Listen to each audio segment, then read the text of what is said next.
We're hoping to get a new stand your ground hearing so we can present the evidence that is clear. Attorney Todd Rutherford, who has represented Kierin Dennis for 10 years, is talking about what he plans to do next after Dennis's murder conviction and the stabbing death of Davion Capers was overturned this week. My client was simply defending himself, that he was standing your ground, as is the law in South Carolina, and that he should be granted immunity. Stabbing happened after a basketball game between Dutch Fork High School and Lexington High School. The game was a rematch from 2 weeks earlier, and according to officials, the earlier game played at Dutch Fork was contentious, leading Lexington County officials to add security at the game at Lexington High School.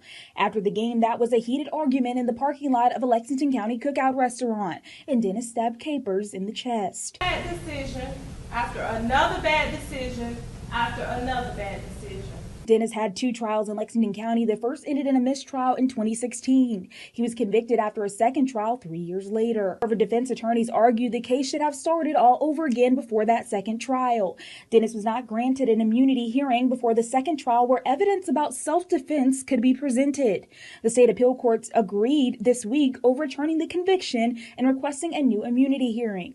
During the trials, only one teenager testified to seeing Dennis commit the crime. The teen testified that Dennis said, quote, "Meet us at cookout, we got something for y'all," insinuating that something was going to happen. Did you ever see his hand come outside of the window? Most definitely. I can show you the way he did it too, and the angle and everything. And how did you see his? His elbow was about right here, then boom, made a 180-degree angle outside the window.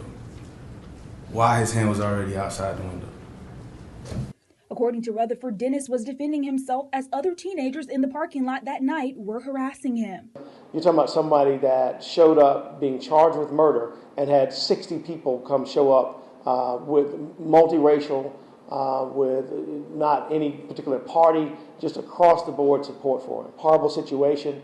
The victim's family has had to endure it as well. But again, we would argue that Kierin Dennis is the victim in this case. WACHFOX News reached out to the state attorney general's office to ask if they plan to appeal this week's decision, and they tell us they are currently reviewing the case to determine what, if any, additional action will be taken on the appeal level. For now, Dennis remains at Evans Correctional in Bennettsville. In Columbia, Misharia Adams, WACHFOX News, Local First. Stay up to date with this story and more. Subscribe to our WACHFOX YouTube page. Be sure to like, comment, subscribe, and click the notification bell to never miss an update.